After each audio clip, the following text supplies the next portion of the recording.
क्या आपने कभी ऐसा सपना देखा है जो सुबह तक आपके साथ रह गया हो? क्या हो अगर वो सपना सच हो जाए? मिलिए उस शैतान से जो नींद नहीं, आपकी रूह खाती है। 1950 का उत्तर भारत, एक सुनसान गांव नरसोली। इसमें जो मुख्य किरदार है विक्रम, 28 साल का लालची लेकिन समझदार नौजवान।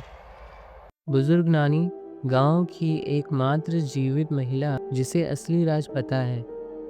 शैतान, नींद का देवता जो सपनों में प्रकट होता है।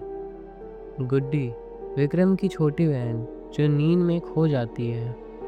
हर इंसान सपना देखता है, पर क्या हो अगर कोई तुम्हारे सपने पर राज करता हो, तुम्हारी नींद उसकी भूख हो। गांव का पुराना हवेली।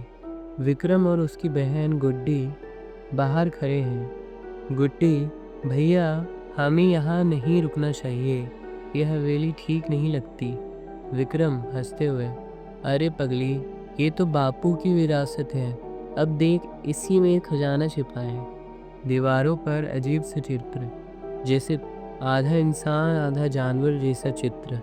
रात का समय, गुड्डी गहरी नींद में। गुड्डी सो रही है, अचानक उसका शरीर तरकता है, आंखें खुली लेकिन होश में नहीं। एक धीमा फुसफुसाहट स्वर सुनाई देता है। फुसफुसाहट, नींद तेरी है पर सपने अब मेरे हैं। अंधेरे कोने से एक लंबा पतला साया निकलता है। उसका चेहरा नहीं दिखता, पर उसकी आंखें से नीली रोशनी चमकती है। गुड्डी उसकी ओर खींची चली जाती है।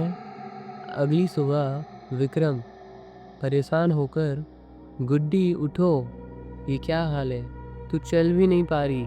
नानी आती है, कांपती आवाज में बोलती है, उस हवेली में मत रुको, वो सपनों का देवता फिर से जाग चुका है।